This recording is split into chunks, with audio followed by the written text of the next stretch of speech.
오늘 두 남자와 다윗과 아비가일의 이야기로 여러분과 함께 이야기를 함께 나누고 싶어요.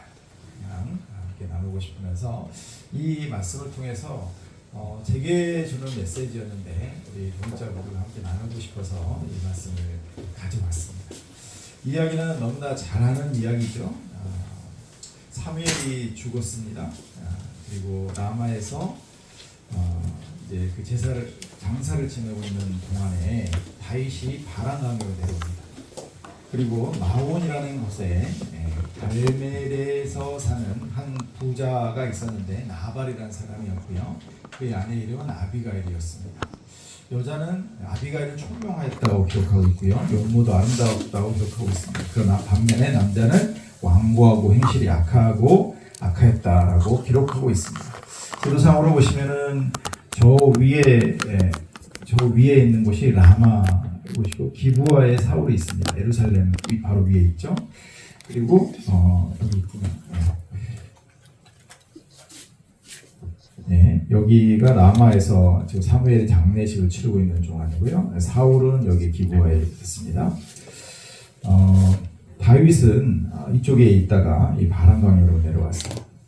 그래서 이 갈멜이라는 곳에 이 마온 평야라는 곳이 있는데 이곳에 이제 나발이 이제 양을 치는 목장이 크게 있었던 거죠. 다윗이 이곳으로 사람을 보내서 먹을 것을 구하는 이 과정 속에서 일어난 일이죠. 잘 아시는 얘기입니다. 나발에게 먹을 것을 구합니다. 그래서 굉장한 예의를 갖춰서 이 나발에게 사람을 보내죠. 10명을 보냅니다. 10명이라는 것은 그냥 뭐 물건을 가져오는 용도이기도 하지만 10명이라는 그 숫자가 예의를 갖추는 이런 부분의 뜻도 담겨 있다고 합니다. 그 인사말을 보시면 평강하라, 평강하라, 평강하라 세 번이나 이 샬롬을 외칩니다. 샬롬. 너는 평강하라, 내 집도 평강하라, 내 소유의 모든 것도 평강하라라고 말하면서 그의 그 언어에 그들의 언어 속에서 뭐라고 했냐면 은혜 있기를 은혜를 얻게 하라. 또 은혜라는 단어를 사용하고 있고요. 또 내 종들이라는 표현을 쓰고 있고요. 내 아들 다윗이라고 말하고 있습니다. 당신에게서 나발에게서 여기 있는 소년들과 다윗 종들이면서 또 당신은 나의 아버지입니다 라고 굉장히 공손하면서 최대한의 예의를 갖춰서 이 나발에게 먹을 것을 구하는 다윗과 다윗을 따르는 소년들인 것을 보게 됩니다. 그럼에도 불구하고 이 나발은 거부한 것으로 끝나지 않고요. 굉장한 모욕을 주죠. 다윗이 누구며 이세 아들은 누구냐. 요즘 각기 주인에게서 억지로 따르는 종이 많도다. 굉장히 비꼬는 얘기지 않습니까? 다윗의 얘기를 하고 있는 거죠. 그리고 어디서 왔는지도 못하는 자들에게 주겠느냐 이렇게 얘기를 합니다. 이때가 나발이 양털 깎는 날을 잡아서 일찍 간 거잖아요. 양털 깎는 날은 최대한의 추수하는 날이었어요. 그래서 지나가는 나그네도 전혀 알지 못한 나그네들에게도 먹을 것을 나눠주고 잔치를 하는 그런 날을 일부러 택해서 갔는데 이렇게 거부하고 모욕하는 것을 보게 되는 거죠. 그래서 도소년들이 그냥 빈손으로 돌아오게 되었고 이로 인해 다윗은 사무엘상 25장 13절 말씀을 보면 칼을 차고 400명을 데리고 올라갑니다. 총 한 600명 정도 남자들만 장정들만 600명 정도 있는 것을 봅니다. 왜냐하면 그곳에 남겨준 사람들이 한 200명 정도 되고요. 400명 3분의 2의 군사를 데리고 나발을 치러 온 거예요. 얼마나 다윗이 화가 나왔으면 정말 분노했으면 이 정도의 전력을 쏟은 거죠. 전체 인력 중에서 이제 그의 부인들이나 아이들이나 노인들이 있을 거 아닙니까?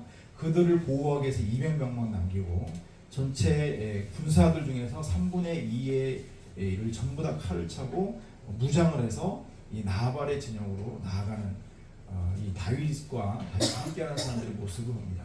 굉장히 분노했음을 나타내는 부분이고요. 또 이들이 그 다윗이 얘기하는 것은 뭐냐면 모든 남자 가운데서 한 사람이라도 아침에 남겨두면 하나님의 이름으로 맹세합니다. 하나님은 다윗에게 벌을 내리시고 또 내리시기를 원하노라라고 하면서 하나님의 이름으로 반드시 그렇게 멸하겠다라고 다짐하고 또 다짐하면서 이 나발의 진영으로 내려가는 다윗의 모습을 발견할 수 있습니다.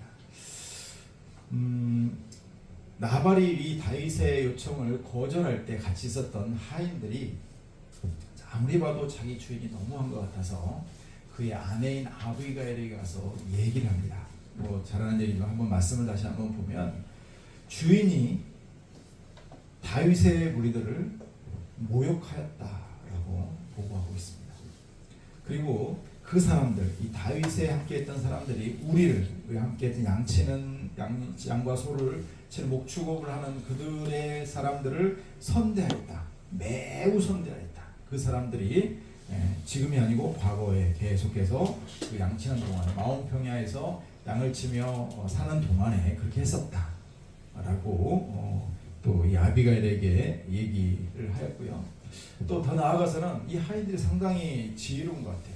이 다음에 어떤 일이 이루어질 것까지도 예측해서 이 아비가일에게 말하고 있습니다. 뭐라고 얘기했냐면 다윗이 우리 주인과 주인의 온 집을 해하기로 결정하였다라고 말하고 있어요. 그 주인은 나발은 곧 불량한 사람이다 라고 말을 하는 하인의 모습을 볼 수 있습니다.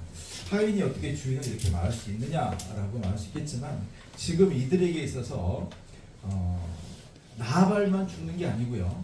지금 다윗이 화가 나서 군사들을 데리고 오면 나발에 속한 자기들도 나발의 그 하인들이기 때문에 자기도 목숨을 유지할 수가 없게 되어지는 거죠. 그래서 자기도 목숨을 걸고 어차피 목숨을 걸려있는 이 상황이었기 때문에 이 아비가일에게 정말 진실함으로 말할 수밖에 없는 이런 하인들의 모습도 발견하게 됩니다. 자, 그리고 나서 이 아비가일의 행동을 통해서 여러분 저와 여러분 잘 아시죠? 아비가일이 얼마나 지혜로운 사람이었는지를 우리는 표현을 통해서 알 수 있는데 다시 한번 보기를 봅니다. 아비가일이 급히 먹을 것을 준비하게 합니다. 뭐 그 양이 지금 600명, 장정만 600명에다가 그의 딸린 식구들까지 하면 800에서 1000명 정도 되고 있는데 설마 그 인구가 먹을 만한 양이 아니에요. 지금 준비한 게 떡 200덩이, 포도주 2가지 이 정도의 양 가지고 할 뿐 아니에요. 급하게 준비한 정도의 음식, 최소한의 예의를 갖추는 정도의 것을 급하게 준비를 해서 하인들을 하여금 먼저 가게 하고요. 뒤따라 가서 나가게 되는 다윗이 오려고 하는 그 길 쪽으로 나아가게 돼서 그들과 조우하게 됩니다. 그래서 그들과 마주친 가운데서 아비가일이 다윗에게 용서를 빌고요. 이 다윗을 설득하는 이 멘트들을 합니다. 굉장한 표현들을 하는데 그 표현들을 보면 일단 자세를 보시면 땅에 엎드려서 이 종이 엎드려서 땅에 엎드려서 합니다. 그리고 그 제약을 내게 돌리라고 얘기합니다. 자기의 남편 나발이 아니라 내게 돌리라고. 그리고 이 나발은 불량한 사람이다 라고 말하고 그에 개의치 말아달라 얘기합니다. 그리고 내가 이렇게 오게 하는 것은 여호와께서 살아계심과 내 주의 손이 피를 흘리는 것을 친히 막아주시는 것이다 라고 하나님의 뜻이 있다라고 얘기를 합니다. 그리고 이 예물을 그들에게 주었고요. 내 주, 그러니까 다윗의 싸움은 그냥 어떤 그 다윗 인간의 어떤 싸움이 아니고 여호와의 싸움을 싸우는 분이시다. 이렇게 얘기를 하면서 이 다음에 이 모든 싸움에서 당신은 이길 것이다 라고 표현을 하고요. 또 지도자를 세우실 때는 이 무제한 피를 흘렸다라는 얘기를 다음에 다시 그런 얘기가 들리면 마음에 걸릴 수가 있다. 그런 걸 없게 하려고 내가 여기 온 것이다 라고 얘기를 하고 있어요. 그 말의 핵심을 다시 한번 정리해서 보면 이 제약을 내게 돌리소서. 함께 읽어볼까요? 1번 시작.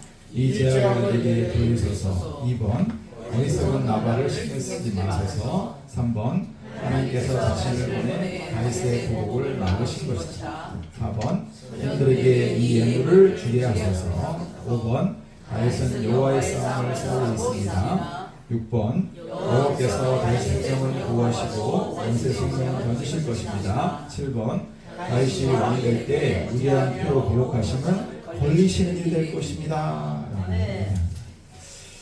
여러분 그 성경을 보면 많은 성경의 인물들이 등장하죠.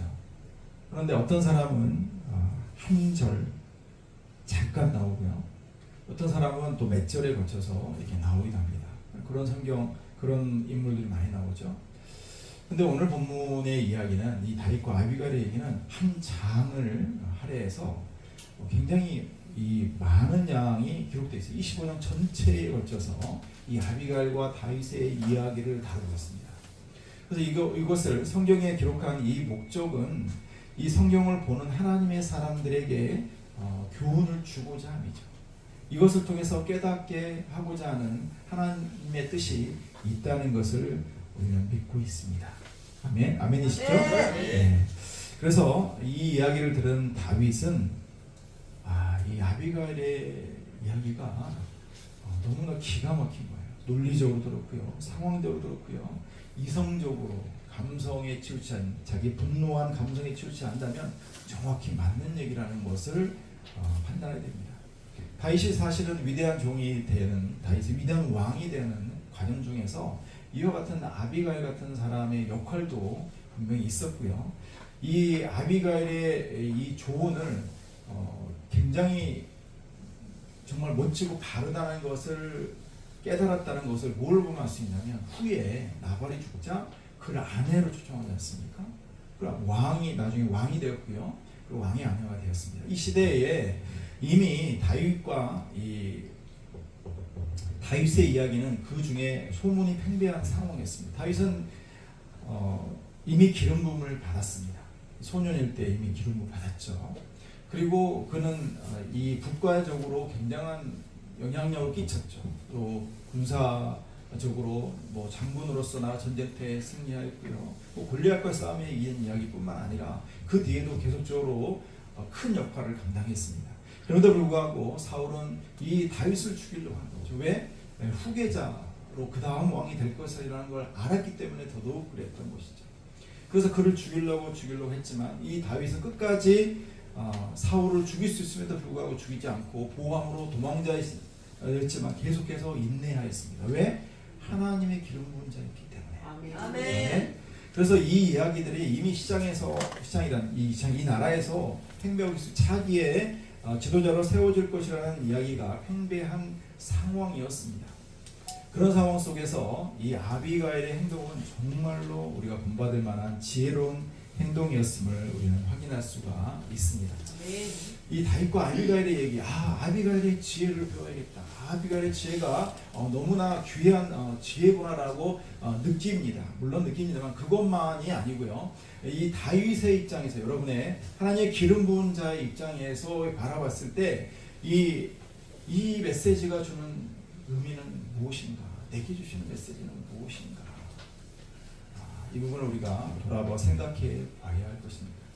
저는 이 말씀과 이 이야기를 묵상하면서 제게 주시는 메시지가 무엇인가 하나님께 여쭤봤을 때 제게 주시는 메시지는 다음과 같았습니다. 에베소 4장 26절 시작.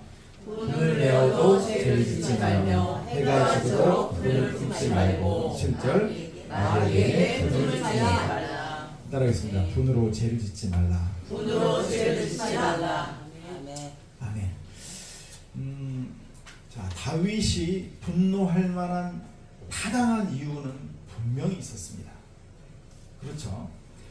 다윗은 나발의 양을 지키기 위해서 최선을 다했죠. 과거에 양과 소와 그들의 소유물을 지키기 최선을 다했습니다. 그리고 이 나발에게 식량을 구할 때도 이 털각분날을 선택했고 최대한의 예의를 갖춰서 샬롬과 은혜와 종과 아들이라는 표현을 들면서 예의를 최대한에 갖췄습니다. 뭐 더 이상의 예를 갖출 만한 게 없어요. 그런데 불구하고 그냥 거부할 정도만이 아니고 모욕을 당했습니다. 이 일은 어느 누가 봐도 어떤 사람이 어떤 경우를 받더라도 화가 날 만하고 분노가 일으킬 만합니다. 여러분, 여러분의 삶 속에서 여러분의 과거를 돌아보면 또 앞으로 다가오지 않은 미래 상황 속에서 이와 같은 분노할 일이 있습니까? 없습니까? 네. 있었습니까? 없었습니까? 네. 있었을 때 이 분노했습니까? 네. 분노했죠. 저는 이 말씀하면서 정말 제가 돌이키지 못할 그런 이 분노했던 그 상황들이 이렇게 떠올랐어요. 크게 한 두 가지 정도가 떠올랐는데 제가 그 얘기를 하기 좀 그렇고 떠올랐는데 그 상황이 떠오르면서 이 말씀 속에서 이 메시지를 내가 좀 더 빨리 깨달았으면 더 나았을 뻔했다 이런 생각이 듭니다. 무슨 얘기하냐면 하나님께서는 분노를 내지 마라 이렇게 말씀하시는 게 아니에요. 자, 욥기 36장 18절 보면은 분노하지 않도록 조심하라고 되어 있습니다. 분노할 수 없거나 분노하지 말아라는 얘기는 아니에요. 근데 오늘 에베소 4장 26절 말씀을 보면 분을 내어도라고 말하고 있어요. 이 말은 뭐냐면 분을 낼 수도 있다라는 것을 전제하고 있습니다. 우리 삶 속에서 일어나는 일들 속에서 환경을 통해 사람을 통해서 문제를 통해서 분이 내어질 수 있다. 분이 낼 수밖에 없는 상황에 처할 수 있다라는 것을 전제로 합니다. 단 주의할 게 뭐냐면 분을 낼 수는 있어. 그래, 너가 분을 낼 수는 있지만 죄를 짓는 것은 너의 선택이야. 이 말씀을 하고 있는 겁니다. 저는 이 말씀을 볼 때 막 소름이 돋았어요. 이 말씀이 깨달아질 때 그래, 분을 낼 수 있지만 그 다음에 순서로 나가는 것은 내가 죄를 선택하는 것이구나 라는 이런 마음이 왔을 때 지금도 제가 막 소름이 돋는데 이런 막 그 강력한 메시지가 저에게 다가왔어요. 여러분 읽을까요? 분을 내어도 죄는 본인이 선택하는 것입니다. 분을 내어도 다시 한번 터뜨려볼까요? 분을 내어도 죄는 당신이 선택하는 것입니다. 분을 내어도 죄는 내가 선택하는 것입니다. 네. 저 오늘 함께 우리 독자들과 나누고 싶은 얘기가 그겁니다. 제가 좀 더 빨리 깨달았으면 좋았을 뻔한 메시지인데요. 분을 낼 수는 있어요. 그 사람이 분을 낼 수 있는데 그래서 뭐 해가 지도록 옮기지 말고 가서 사과하라고 얘기하셨으니까 형제와 문제가 있는 경우에 그래서 분을 내더라도 그 다음에 행동으로 연결되어 있는 내가 분하다 분명히 맞아 그래 이것 때문에 그래 이것은 그 사람이 죽을 짓을 한 거야 맞을 짓을 한 거야 이건 반드시 내가 그에 대한 죄를 갚아야 된다라고 생각하는 것은 아니다. 하나님의 뜻은 아니다라는 겁니다. 모든 대부분의 사람들이 대부분의 인간들의 마음의 속성 속에서는 그것을 내가 갚아야 된다는 생각을 가지고 있어요. 근데 그게 죄라는 생각은 하지 않습니다. 그 순간에는. 왜냐하면 그럴 만한 이유가 있기 때문이라고 얘기를 합니다. 근데 그게 아니라는 거예요. 하나님 말씀은 분을 낼 수는 있어. 그래. 그러나 죄는 짓지 마라. 라고 말하고 있는 겁니다. 이게 주님께서 우리에게 말씀하시는 거죠. 에베소 4장 20절 말씀을 기억하기를 바랍니다. 그리고 미련한 자는 당장 분노를 나타낸다라고 얘기합니다. 분노를 나지만 그걸 나타내는 자는 미련한 자다라고 성경은 우리에게 가르쳐주고 있는 것입니다. 그리고서 또 27절에 이어가서 왜 그러면 분을 내어도 죄는 짓지 말라고 말씀하시는가 보면 마귀에게 틈을 준다는 것이에요. 예, 그 순간 때 분을 통해서 사단이 틈타게 되고 그 사단의 역사를 통해서 그래 네가 갚아 귀 속에 속삭이는 거죠. 네가 가서 몽둥이 들고 와서 때려버려 칼로 가서 푹 찔러버려 이런 얘기를 하는 거죠. 솔직히 그런 마음 안 들어요? 들죠? 저는 들어요. 예, 안 드는 인간들은 없을 거예요. 인간으로서 천사가 그런 마음이 들겠죠. 근데 마음 속에서 끝나는 것과 그것을 그 다음에 행동으로 죄로 연결되는 건 다른 것이다. 로마서 12장 19절 말씀 한번 읽어보겠습니다. 시작. 내 사랑하는 자들아 너희가 친히 원수를 갚지 말고 하나님의 진노하심에 맡기라. 아멘. 그래서 하나님께서는 뭐라고 말씀하냐면 하나님께 맡기라고 얘기합니다.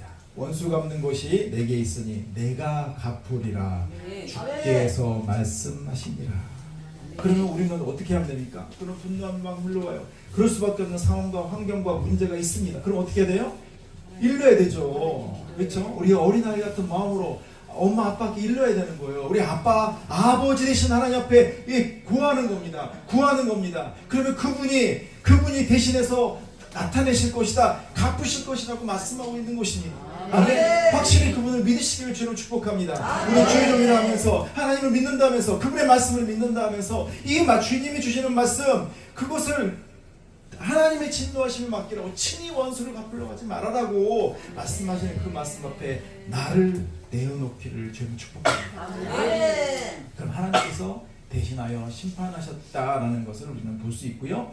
그것을 실제 증거로 보여주고 있습니다. 사무엘상 25장 36절 말씀을 보면, 아비갈이 여기서의 지혜를 또 한 번 더 바라볼 수 있는데, 아비갈이 돌아보니까 잔치상이 벌어지고 막 그런 거야. 그러니까 아비갈은 그때 돌아오자마자 자기 남편에게 이 사실을 얘기할 수 있었음에도 불구하고 기다립니다. 때를 기다렸죠. 말을 때를 기다려요. 잔치와 같은, 왕의 잔치와 같은 잔치가 그 집에서 배회해졌을 때 그가 취해서 막 들떠 있을 때 얘기하지 않고요, 아침까지 아무 말도 않고 기다립니다. 그 마음 가운데 얼마나 답답했겠습니까? 그러나 그것을 굉장히 자중하면서 인내하면서 기다리는 아비가일의 모습을 보여요. 그의 인격과 그의 지혜를 다시 한번 돌아봅니다. 그리고 아침이 돼서 이제 포도주가 깬 후에 이 일을 말하죠. 그러니까 나발이 낙담하여서 몸이 돌과 같이 되었습니다. 자, 사람이 크게 낙담했을 때 이와 같은 몸의 신체적 현상이 있을 수가 있습니다. 그러나 이것이 일정 기간이나 일정 시간 동안 지속될 수 있지만 다시 또 치료하거나 이런 걸 통해서 다시 돌아올 수가 있겠죠. 그런데 나발은 죽습니다. 왜 죽었을까요? 나발이 왜 죽었어요? 낙담해서 돌같이 되었어요. 그런데 죽은 건 아니에요. 돌같이 되었어요. 그런데 왜 죽었어요? 그렇죠. 이 말씀을 우리는 바라보도록 합니다. 사무엘상 25, 38절 말씀 한 읽어볼까요? 시작. 한 열흘 후에 여호와께서 나발을 치시매 그가 죽으니라. 누가요? 여호와께서. 하나님께서 나발을 치셔서 죽었다라는 겁니다. 열흘 정도 지났으면 이제 몸이 돌변했지만 이제 풀려주고 또 의사를 부자니까 의사를 부르고 했을 거 아니에요. 그래서 치료를 해서 회복될 수도 있었는데 하나님께서 그를 내버려 두지 않았습니다. 이 기름 부은 자를 모욕했던 이 나발을 가만히 두지 않았습니다. 그를 선대했던 이 다윗의 무리들을 무시했던 이 나발을 하나님이 가만히 두지 않았습니다. 이 과정 속에서 다윗이, 저는 짐작해 봅니다, 다윗이 이 아비가일의 지혜로운 얘기를 듣고서 그의 말에 따랐고 순수에 따랐고 돌아갔지만 그가 그 마음에 품은 그 분노들을, 그리고 그 함께 400명이나 따른 그 부하들이 있을 거잖아요. 부하들에게 외쳤던 게 있을 거잖아요. 오늘 해가 지기 전에 이 나발의 식구들 하나도 남겨주지 않겠다라고 다짐하며 여호와의 이름을 걸고 맹세했잖아요. 그들이 보는 앞에서 다 칼을 차라 들고 나왔는데, 오다가 한 여인의 이야기를 듣고 돌아서는 이 지도자의 마음도 사실은 굉장한 결단이 필요합니다. 그 400명의 눈이 다 바라보고 있어요. 이 분노함으로 자기들을 무시했던 이 상황 속에서 그들에게 다시 뭐라도 자르지 않으면 안 되는 그런 강박감정과 이 상황 속으로 몰려들 수가 있는 상황이에요. 실제로 그래요. 리더 입장에서는 충분히 그럴 상황이죠. 그럼에도 불구하고 깨끗하게 딱 접고 돌아설 수 있었던 것은 그가 여호와 하나님의 말씀을 확실히 믿었고 하나님께 대신 갚아질 걸 믿었다라고 저는 생각이 됩니다. 아멘. 그렇지 않습니까? 그래서 다윗은 돌아가는 그 기간 동안에 하나님께 고했어요. 물론 하나님이 다 아시죠. 상황이지만 이 모든 분노를 아시는 주님, 모든 상황을 아시는 주님, 이 모든 부분에서 제가 분노할 수밖에 없는 이 상황을 다 아시는 주님, 주님께 맡깁니다. 주님께서 행하여 줄 줄 믿습니다 라고 고백하며 나아갔을 때 주님께서 하셨습니다. 주님께서 대신 갚아주셨습니다. 이것은 이 사건의 현장이 오늘 다윗과 이 나발과 아비가일의 현장이에요. 사무엘상 25장 전체를 통해서 우리에게 하시는 메시지인 겁니다. 아멘? 이 시대를 살아가는 우리들, 특히 주의종의 길을 가면서 많은 사람들을 통해서 오히려 주의종이라고 또 믿는 크리스찬들이라고 하면서 목사가 뭘 그래? 목사는 그래야 돼. 목사는 그래야 된다는 게 있어요. 목사는 욕을 받아도 문제가 또 잘못을 당해도 모욕을 당해도 목사니까 참아야 된다. 뭐 이런 얘기가 있어요. 지들은 안 참으면서 지들은 못하면서 그래가지고 권사니 장로니 목사니 하면서 잡사니 목사니 하면서 이렇게 욕하죠. 너희들은 참아야 돼. 온갖 불력을 하면서 참아야 돼. 확실히 보여줄 수 있는 우리가 되기를 주님 축복합니다. 하나님 하시는 걸 우리의 고백을 통해서 우리의 구함을 통해서 주님이 하십니다. 주님이 하십니다.